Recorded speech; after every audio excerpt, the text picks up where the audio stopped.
When people mention places that have had big rap movements in history, they usually bring up cities like New York, LA, Atlanta, and Chicago.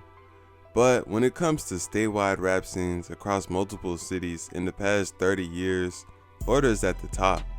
Between Dade, Broward, Orlando, and Jacksonville, a huge number of rappers have come out of Florida and made it to the top of the rap game.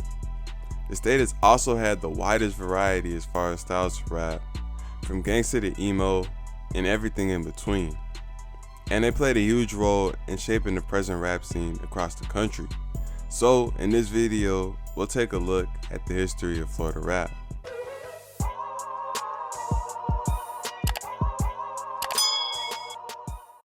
The earliest mainstream success Florida saw was the 2 Live Crew in the late 80s. The 2 Live Crew was a group from Miami that mainly made party music focused around females.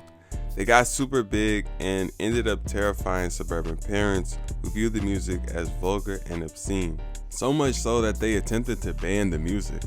It even got to the point where record store owners were being arrested for selling their CDs, and the group was arrested for performing their music. But things were taken to court, and eventually the case was ruled in their favor. So despite the efforts to stop them, the 2 Live Crew saw a lot of success throughout the early 90s, but eventually ended up going their separate ways. However, they continued to influence the music scene in Miami. One of their members, named Uncle Luke, would end up linking with the new and up-and-coming artist called Trick Daddy to make a few songs. And one of the songs they dropped, called Scarred, would end up becoming a big record. This cosign helped Trick out and grew his buzz, and a few years later, in 1998, he dropped a song called Nah Nigga, and the track blew up and became a hit, establishing Trick as an artist. The song also featured a female named Trina, and it just so happened to be her first song ever. She had no plans of becoming a rapper, but when the song blew up, she suddenly had a new career in front of her, and she capitalized on it. In the following years, Trick and Trina continued putting out music and became the faces of Miami in the early 2000s. It was also around this time that a young CO decided to pursue his career in rap. William Roberts decided that he wanted to create a kingpin persona, so he took the name Rick Ross from the legendary kingpin Freeway Rick Ross, as well as his story, and started rapping about moving keys. He formed a group called the Carroll City Cartel, which included rappers like Gunplay, Torch, and Young Breed. In 2006, he dropped Hustlin', and the record was a smash hit and ended up everywhere. He dropped his debut album, Port of Miami, in August, and over the years, Ross would grow bigger and bigger and eventually become a household name. Alongside Ross, at a smaller scale, Gunplay would also go on to see a lot of success, and another South Florida artist named Briscoe also got popping around this time. Late 2000s, Florida actually ended up producing a couple mainstream artists. Around this time, T-Pain was taking a new emergent effect called Auto-Tune to its extreme. And in 2007, he released huge hit singles like Buy You a Drink and Bartender. He also teamed up with the Carroll City artist called Rida on a song called Low, which was an extremely big hit. And in the following years, Rida would go on to drop several other huge mainstream records. Also, on a less mainstream level, Plies was starting to make waves as well. He had ran a record label called Big H Records with his brother since the 90s, but around 2003, he made a demo verse for another artist on a song that actually ended up being released as an actual verse, gaining him a lot of attention and leading to him beginning his own music career. And as the years went on, he would grow into a well-loved artist, release big songs, and eventually transition into a social media personality that dropped a hot record from time to time. 2006 was the year the most iconic man to make music without any actual artistic talent began his career. DJ Khaled was a DJ at a local radio station in Miami. At this position, he was able to build industry connections, and in 2006, he used these connections to put together his first record, Holla At Me, featuring Paul Wall, Lil Wayne, Pitbull, Rick Ross, and Fat Joe. He dropped his debut album, We The Best, in 2007, and over the years, he continued to put out albums and become a household name based off his true talent, which was building a popular brand and image. Around the late 2000s, Khaled ended up signing an artist called Ace Hood. who ended up blowing up off his hit single Hustle Hard in 2011. He followed this up with another huge record called Bugatti in 2013, 9 years before it became the official car of the Top G. In the early 10s, Ace Hood was at the top of the game in the mainstream spotlight, but these years also marked the start of a new underground movement in South Florida. In 2008, an artist called Spaceghostpurrp founded a group called Rida Klan and recruited OG members like Dodo, Gaddafi, Money Jr., and Jit. The group would expand to include members both in Florida and throughout the country, like Chris Travis, Kenyatta, Amber London, Young Simi, Nell, Rel, and many more. The most notable being Xavier Wolf and Denzel Curry. There were also several other South Florida artists on a similar wave to Rida Klan, like Fat Nick, Booyah, Bones, Rob Banks, and Metro Zoo, who also ended up collaborating with Rida Klan from time to time. In 2011, Purrp dropped an album called Blackland Radio, and this put him and Rida Klan on the map. Spaceghostpurrp and Rida Klan were heavily influenced by 3 6 Mafia, as well as Bone Thugs and Harmony, and the chopped and screwed Houston sound. They blended all of this together to come up with a new sound that would go on to have a huge influence on the music that would grow to become SoundCloud rap. This sound even ended up catching the attention of ASAP Yams, who invited Purrp up to New York to work with ASAP Mob. So for the summer of 2011, Purrp hung out with ASAP Mob and ended up producing a couple songs on ASAP Rocky's debut album, Love Live ASAP. But the friendship between Purrp and the Mob wouldn't last, and they ended up falling out, most likely over something petty, leading to a beef that's still going on to this day. After Purrp returned to Carroll City, he, along with the other Rida Klan members, did their thing, dominating the underground through 2011 and 2012, and even touring with the likes of Odd Future. However, in 2013, some of their members began to leave, and through the next couple of years, it splintered off into smaller collectives. Many believe the group was torn apart by Spaceghostpurrp's unstable personality, because in the following years, he would end up beefing with a lot of the former members. After leaving Rida Klan, Denzel Curry began to take off in the South Florida rap scene. His Nostalgic 64 mixtape was widely viewed as a classic when it dropped, and on the mixtape he had a song called Threats featuring Young Simi, and this song ended up blowing up, becoming one of his biggest records ever. The song was produced by an up-and-coming producer called Ronnie J. In the following years, Ronnie J would collaborate with Denzel frequently, as well as other emerging Florida artists, and he played a big role in developing the Florida sound. Around the mid-10s, Florida found itself in an uncommon situation as far as rap goes. The streets didn't have much representation.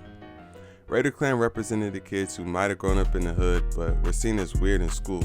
They were popular with people like skaters, but the streets weren't listening to them. There was an entire generation of kids in the streets that needed a new voice, and it was around this time that Kodak Black emerged. He dropped his debut mixtape Project Baby in 2013, but 2014 was the year he started to gain some motion. This was the year he dropped No Flockin' and Heart of the Projects. To this day, No Flockin' is still one of Kodak's biggest songs, but it wasn't his breakout hit. Kodak really blew up in 2015 off a song called Skirt. This was the song that went viral and got his name out across the country. And while he was buzzing, people went back and discovered No Flockin', and it began to blow up even more than Skirt. The streets loved Kodak because he really represented them, and basically every gangsta Florida artist to blow up after the mid-10s has listed him as one of their influences.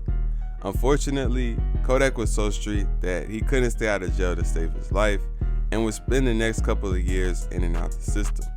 2015 was also the year Denzel Curry hit the mainstream with his breakout hit Ultimate, another song produced by Ronnie J.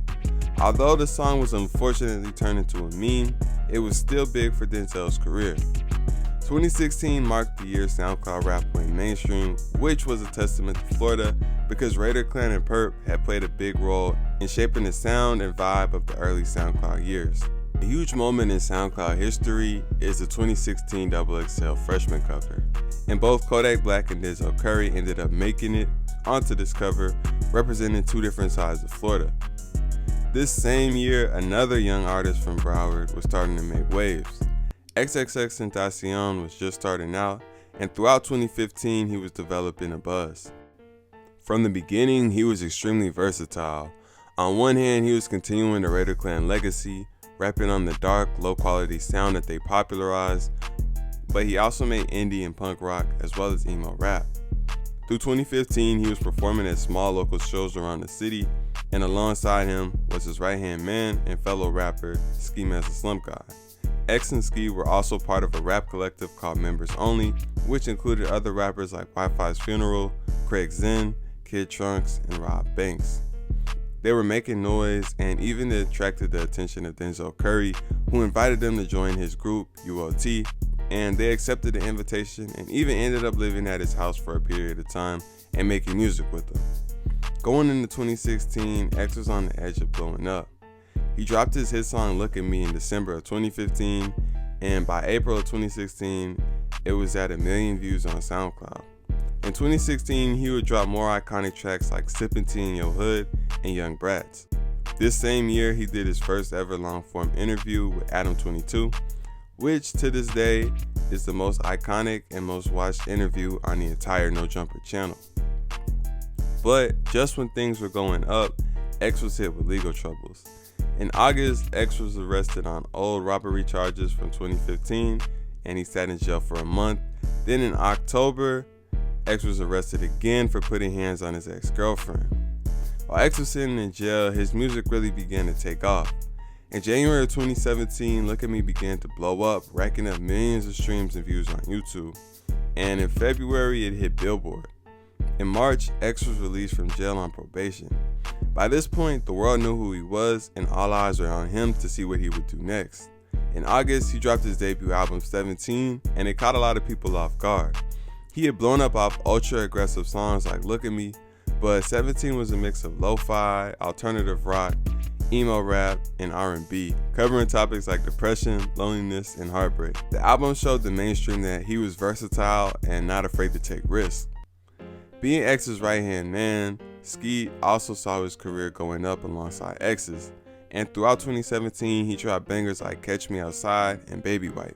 2017 was the year X and Ski transitioned from dominating SoundCloud to finding their spots in the industry, and this same year, 2 other Florida artists were seeing SoundCloud success begin to bubble over as well. Lil Pump and Smokepurpp were blowing up off catchy songs and social media antics, and seeing big success on records like D-Rose, Gucci Gang, and Audis.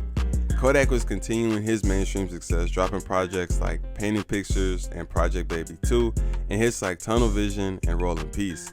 So in 2017, Florida was the most lit it had been arguably ever. Going into 2018, X continued to grow as an artist, dropping hit singles like Sad, Moonlight, and Changes.